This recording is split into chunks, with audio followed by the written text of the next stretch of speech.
Nah Ustazah, Syifa juga mau nanya nih, katanya kan di zaman atau era pandemi seperti ini tuh berwudu bisa menghilangkan virus-virus. Itu bener nggak tuh Ustazah? Kan kita berwudu nggak pakai sabun gitu Ustazah, nggak pakai hand sanitizer gitu, cuma air biasa dengan berwudu dapat menghilangkan virus-virus Ustazah. Iya. Insya Allah benar ya Siva. Kan sabun itu ditemukan setelah zaman kesininya gitu. Maksudnya zaman sudah berkembang dan modern. Waktu zaman Rasul kan nggak ada sabun ya. Tapi memang jelas bahwa manfaat dari berwudu itu memang membersihkan lahir dan batin. Ya, lahirnya kita cuci tangan, kemudian cuci muka itu memang virus-virus, bakteri, debu-debu itu benar-benar dilepaskan Allah dari badan kita. Artinya itulah penjagaan Allah gitu.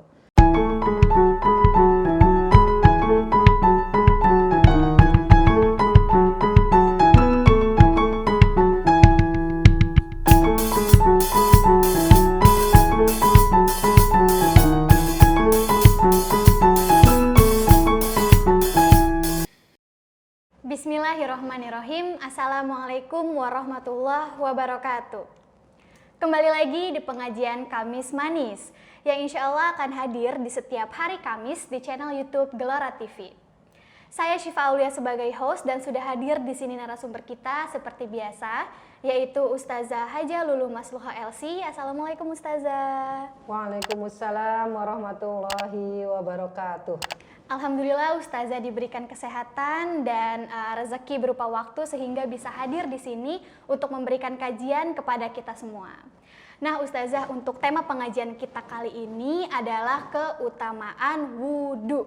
Nah Syifa udah penasaran banget nih apa sih keutamaan dari wudhu itu sendiri. Kita berikan kesempatan kepada Ustazah Lulu untuk memberikan kajiannya terkait tema yang akan kita bahas, keutamaan wudhu. Silakan Ustazah. Ya, makasih Syifa. Bismillahirrahmanirrahim. Assalamualaikum warahmatullahi wabarakatuh.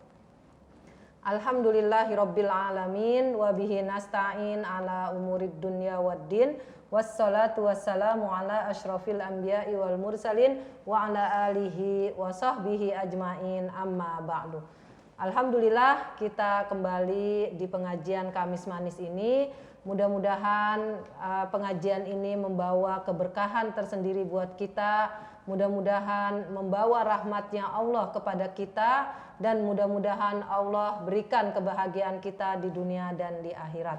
Salawat dan salam sama-sama kita sampaikan kepada Nabi kita Muhammad Sallallahu Alaihi Wasallam. Semoga kita semua benar-benar menjalankan sunnah beliau dan kita termasuk manusia-manusia pilihan yang mendapat syafaat dari beliau. Alhamdulillah ya Syifa, kita akan membahas wudhu ya. Karena wudhu ini sebenarnya hal yang paling penting juga dalam kehidupan kita sehari-hari ya. Karena manfaatnya itu di samping kita dapat pahala, kita juga mendapat kebersihan atau kesehatan lahir batin ya. Jadi wudhu itu bukan dilakukan ketika akan sholat saja. Ya.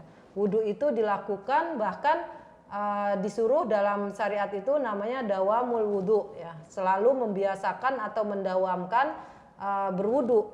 Ya. Karena fadilahnya atau keutamaannya sangat banyak. Ya. Dalam sebuah hadis Rasulullah bersabda, ya, Abu Hurairah radhiyallahu anhu berkata, aku mendengar Rasulullah Shallallahu Alaihi Wasallam bersabda, sungguh umatku akan dipanggil saat akan dihisab nanti pada hari kiamat dalam keadaan bercahaya di sekitar wajah, tangan dan kaki ya karena bekas wudhunya. Karena itu barang siapa di antara kalian sanggup melebihkan batasan basuhan wudhunya maka lakukanlah.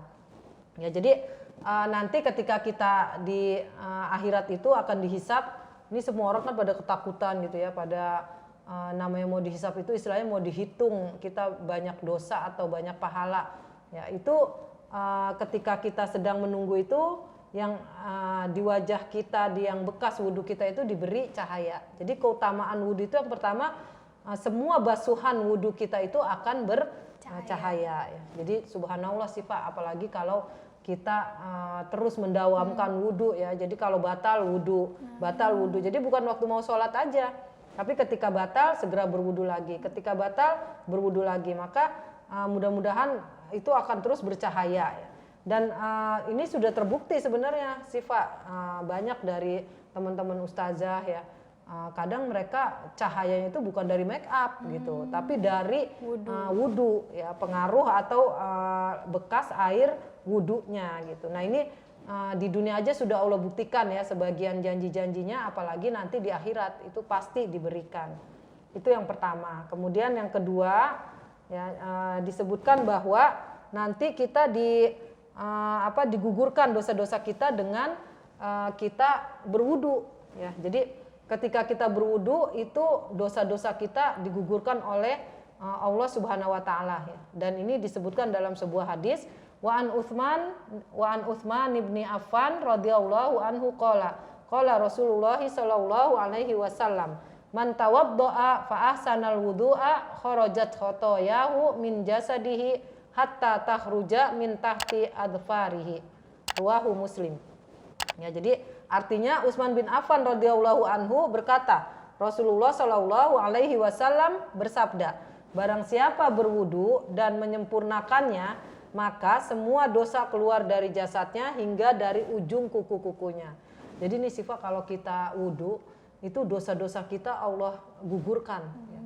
Lewat kuku-kuku kita ya, kuku tangan, kuku kaki ya, kemudian bahkan Allah jaga ya, dalam sebuah hadis lagi Allah jaga mata kita, yang anggota tubuh kita yang diwudukan itu Allah jaga mata kita dari maksiat, Allah jaga mulut kita dari maksiat, dari berkata yang tidak baik ya. Kemudian Allah jaga tangan kita dari mencuri, dari memukul. Kemudian Allah jaga kaki kita dari pergi ke tempat-tempat yang maksiat ya. Itu Allah jaga ya. Jadi mudah-mudahan memang ada orang yang memang menjaga wudunya selama 24 jam. Artinya kecuali tidur gitu ya. Jadi kalau batal wudu ya. Bahkan ada sahabat yang masuk surga itu karena sholat sunnah wudunya, yaitu Bilal. Ya, Bilal itu setiap habis wudu dia melaksanakan sholat sunnah 2 rakaat, yaitu sholat sunnah wudu. Ya, itu yang kedua ya Pak ya. Kemudian yang ketiga ya, disebutkan bahwa orang yang berwudu itu akan diangkat derajatnya. Ya, jadi diangkat derajatnya karena apa? Karena rajinnya mereka berwudu ya. Dalam sebuah hadis Rasulullah Shallallahu Alaihi Wasallam bersabda, maukah kalian aku tunjukkan apa yang menyebabkan Allah menghapus dosa dan meninggikan derajat kalian? Para sahabat menjawab, tentu ya Rasulullah. Rasulullah bersabda, menyempurnakan wudu pada hal-hal yang tidak disukai, memperbanyak langkah ke masjid, dan menunggu sholat sesudah sholat. Inilah ketaatan sesungguhnya. Inilah ketaatan sesungguhnya. Ini ada beberapa makna ya. Jadi dalam hadis ini disebutkan bahwa ketika kita berwudu maka akan ditinggikan derajat kita, derajat di dunia maupun di akhirat ya. Jadi apa bukti ditinggikan derajat? Ya dijaga kita dari melakukan maksiat ya, dari mungkin yang suka ngomongin orang. Itu kalau kita latih berwudu, kita nih lagi ada wudu nih, jangan ngomongin orang gitu. Jadi ada penahannya gitu. Ketika kita mau ngomongin orang, astagfirullah nih kita wudu nih, dalam keadaan berwudu nggak boleh begini. Atau misalkan mau melakukan dosa, nih kita berwudu nih gitu. Bahkan ketika mau tidur disunahkan untuk berwudu ya, supaya tidak diganggu setan ketika waktu tidurnya. Ya, bahkan Ustazah pernah mendengar cerita orang yang dijaga Allah dengan sebab wudunya. Ya, jadi dia setiap mau tidur itu dia berwudu ya. Kemudian sesudah wudu itu dia sedang tugas keluar kota. Ini bapak-bapak ya, laki-laki sedang tugas keluar kota. Kemudian di sebuah hotel ya, itu sudah ada perempuan yang akan menggoda gitu ya, tapi karena dia terbiasa berwudu sebelum tidur, maka dia berwudu ya, kemudian dia membaca surat ayat kursi, An-Nas, Al-Falaq, Al-Ikhlas. Begitu perempuan itu menggoda ya, itu ada ibadah, ada penghentaknya gitu, ada yang mengingatkan ya, seperti hentakan dari hatinya, astagfirullahaladzim gitu ya. Jadi nggak sampai terjerumus ya, subhanallah. Ini ketika dia ingat, oh ini amalan yang saya lakukan, mungkin berkahnya wudhu yang selalu saya jaga gitu. Ya mudah-mudahan kita pun begitu ketika mau tidur ya sebisa mungkin kita berwudu ya, sebisa mungkin berwudu, kemudian kita baca surat ayat kursi, kemudian Al-Ikhlas, Al-Falaq, An-Nas, maka mudah-mudahan tidur kita dijaga oleh Allah Subhanahu wa taala. Amin. Jadi ini keutamaannya ya Syifa Iya. ya. Nah, insya Allah kalau kita pahami, mudah-mudahan kita semangat untuk mengamalkan. Iya, Gitu. amin. Wallahu a'lam. Nah Ustazah, Syifa juga mau nanya nih, katanya kan di zaman atau era pandemi seperti ini itu berwudu bisa menghilangkan virus-virus. Itu benar nggak tuh Ustazah? Kan kita berwudu nggak pakai sabun gitu Ustazah, nggak pakai hand sanitizer gitu, cuma air biasa dengan berwudu dapat menghilangkan virus-virus Ustazah. Iya. Insya Allah benar ya Syifa. Kan sabun itu ditemukan setelah zaman kesininya gitu, maksudnya zaman sudah berkembang dan modern. Waktu zaman Rasul kan nggak ada sabun ya, tapi memang jelas bahwa manfaat dari berwudu itu memang membersihkan lahir dan batin. Ya, lahirnya kita cuci tangan, kemudian cuci muka itu memang virus-virus, bakteri, debu-debu itu benar-benar dilepaskan Allah dari badan kita. Artinya itulah penjagaan Allah gitu. Ya dari sisi kesehatannya seperti itu. Bahkan Syifa bukan hanya sampai sebatas wudu. Ya ketika pengganti wudu pun debu itu, ya kenapa debu? Karena debu itu bisa juga menghilangkan ya kalau dari secara ilmiahnya debu itu bisa juga menghilangkan virus dan bakteri gitu. Jadi subhanallah artinya bukan hanya wudunya aja, pengganti wudu pun kalau misalkan kita dalam keadaan sakit nggak bisa berwudu, itu debu aja juga itu ternyata secara ilmiah dibuktikan bahwa bisa menghilangkan virus atau bakteri yang nempel di bagian anggota wudu kita. Jadi subhanallah ya, istilahnya sabun itu kan setelah kesininya atau zaman sekarang tanpa sabun pun itu dengan air itu kan langsung dari Allah ya, air yang suci mensucikan itu ada 7, itu benar-benar memang mensucikan karena bersih gitu ya. Jadi mudah-mudahan ini memang janji yang Allah berikan bahwa penjagaan Allah terhadap orang yang berwudu itu adalah di dunia dan di akhirat. Wallahu a'lam. Nah tadi Ustazah kan banyak banget tuh keutamaan wudu yang biasa kita lakukan sehari-hari. Nah pasti ada dong Ustazah biar kita mendapatkan keutamaan yang lebih itu dengan mengamalkan sunnah-sunnah wudunya. Nah apa aja sih Ustazah sunnah-sunnah dari wudu itu sendiri? Iya. Sebenarnya kan kalau wudu itu cuma sedikit ya anggota yang harus diwudukan Syifa. Bahkan kita bisa ingat nih Syifa, yang pertama niat. Itu udah pasti niat ya. Kemudian membasuh muka, ini Ustazah bahas yang wajib dulu ya. Jadi kalau kita buru-buru, ini sebenarnya gampang banget. Wudu itu cuma pertama niat, kemudian muka, kemudian kedua tangan. Ya kedua tangan nih sampai siku ya. Kedua tangan sampai siku, kemudian kepala, kemudian kaki, udah. Habis itu tertib. Jadi cuma 6. Itu gampang dihafal, niat, muka, tangan, kepala, kaki, tertib. Tertib itu maksudnya nggak boleh dibalik-balik. Misalkan habis muka langsung kepala, tangannya belum nih. Berarti itu nggak tertib, nggak berurutan. Ya, tertib itu berurutan. Ya itu gampang kan sih Pak? Niat, muka, tangan, kepala, rambut atau kepala, kaki, tertib. Ya, itu yang wajib. Nah tadi Syifa nanya yang sunnah ya. Nah yang sunnah itu yang banyak kita lakukan. Pertama membaca Bismillah. Ya. Pertama membaca Bismillah, kemudian mencuci tangan. Kan kalau tadi tangan sampai siku itu wajib. Kalau cuci tangan tuh, cuci tangan tuh nggak wajib. Ini sunnah nih sampai siku-sikunya, jari-jarinya semua diginiin ya. Itu masuknya sunnah ya. Kemudian berkumur-kumur, madmadoh ya. Madmadoh itu sunnah juga. Jadi kita mah mungkin diajarinnya dulu sama ustadz atau guru-guru kita seperangkat tuh Syifa. Kita nggak tahu mana yang wajib, mana yang sunnah. Nah, tapi kan kita punya perkembangan dalam ilmu Islam. Maksudnya jangan cuma segitu aja yang kita tahu. Kita harus tahu mana yang sunnah, mana yang wajib. Supaya kalau waktunya udah mepet, ya udah melaksanakan yang wajib tuh nggak salah gitu. Ya, tadi itu ya cuci tangan, mulut, madmadah, terus istinsak, hidung, ya baru muka. Terus tangan itu kan wajib ya, terus kepala juga disunahkan seluruh bagiannya, sunnahnya nih. Tapi kalau emang kita buru-buru 3 rambut juga sebagian mazhab membolehkan 3 rambut, 3 helai rambut aja. Jadi kalau kita di tempat umum nih sih Pak, kita masukin aja air begini doang, itu udah sah gitu. Terus telinga. Ya, telinga, terus kemudian kaki ya, telinga, kaki. Nah, yang 3 kali itu juga sunnah sih, Pak. Jadi kalau 1 kali doang nih, kita buru-buru 1 kali aja semuanya, sah. Terus mendahulukan anggota kanan dari anggota kiri itu juga sunnah. Ya, jadi kalau kita buru-buru nih, kebalik nih, kiri duluan, nggak apa-apa. Nggak salah, bukannya batal atau bukannya nggak diterima wudunya, tetap sah ya. Cuma memang nggak dapet sunnahnya, karena kan sunnahnya mendahulukan kanan baru kiri. Ya. Tapi itu sunnah. Kalau kita kebalik kiri dulu baru kanan, sah nggak sah gitu. Baik. Wallahu alam. Nah, Ustazah kan sebelum ini tadi juga kan dijelasin sama Ustazah tuh bahwa kalau misalnya sudah berwudu terus menahan diri untuk berbicara yang kasar atau yang kotor. Tapi apakah dengan berbicara kotor itu membatalkan wudu, Ustazah? Iya. Enggak ya. Sebenarnya yang membatalkan wudu juga sudah ada dalam syariat. Jadi enggak juga kita bilang yang buruk-buruk atau yang keji itu akan membatalkan wudu, enggak. Yang membatalkan wudu udah jelas ya.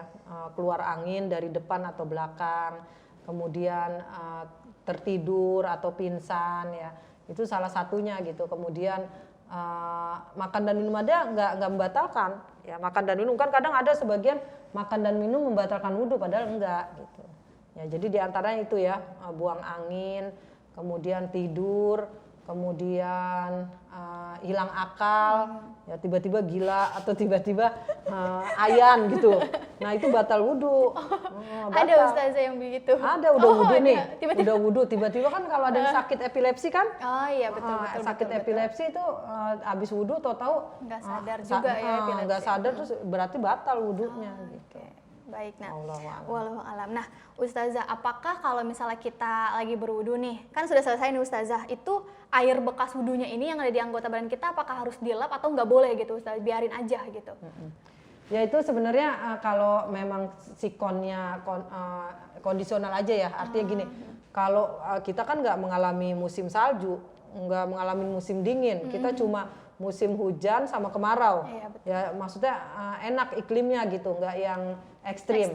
Tapi kalau di luar itu ekstrim kan, itu kalau nggak dielap bisa menggigil, bisa kedinginan dan lain-lainnya. Jadi kondisional aja, artinya gini, memang kita ingin dapat itu sebagai cahaya kita nantinya.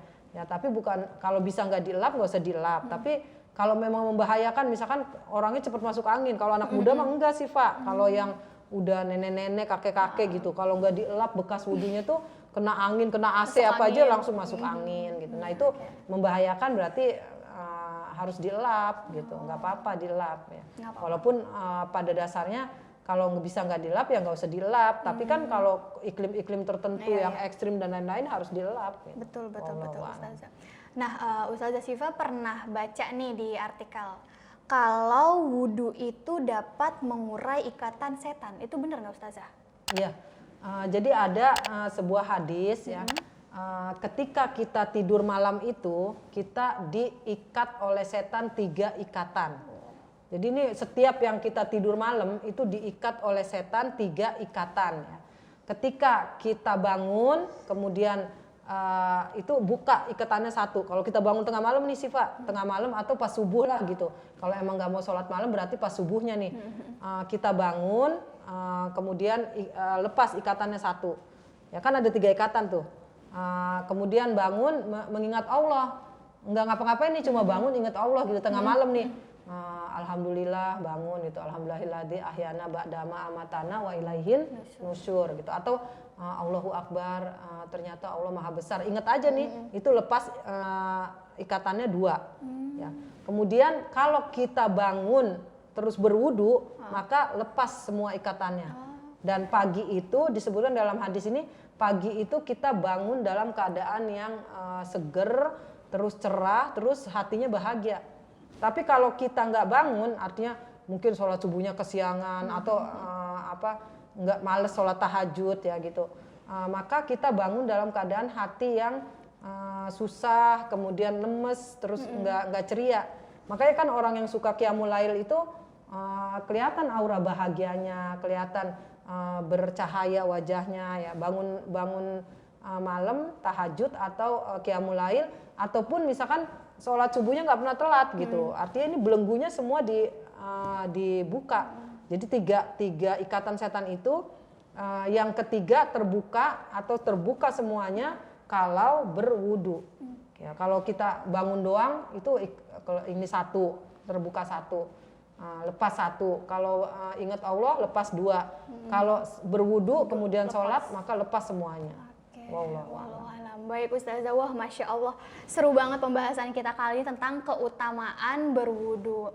Nah tadi juga sudah dijelaskan oleh Ustazah bahwa dengan berwudu itu wajah kita menjadi cerah, kemudian wajah kita menjadi bercahaya gitu ya Ustazah. Berarti skincare yang paling baik dan paling manjur adalah air wudhu pemirsa. Air wudhu adalah skincare yang terbaik di sini, di dunia ini gitu ya Ustazah ya. Iya, Karena bisa membuat wajah kita menjadi glowing, bercahaya, bersinar gitu Ustazah. Dan insya Allah bukan cuma di dunia tapi di akhirat juga bersinarnya. Insya Allah. Ayo kita terapin pemirsa, harus berwudu. Baiklah pemirsa yang di rumah, selesai sudah kajian tema keutamaan berwudu kali ini. Semoga dapat bermanfaat untuk pemirsa di rumah dan kita semua yang mendengarkannya. Dan jangan lupa juga untuk share video ini ke status, ke teman, keluarga, sahabat. Dan jangan lupa juga untuk subscribe channel YouTube ini, Gelora TV, dan follow semua sosial media Partai Gelora Indonesia. Saya Syifa Aulia dan Ustazah Lulu pamit undur diri. Kurang lebihnya mohon dimaafkan. Wabillahi taufiq wal hidayah. Wassalamualaikum warahmatullahi wabarakatuh. Waalaikumsalam warahmatullahi wabarakatuh.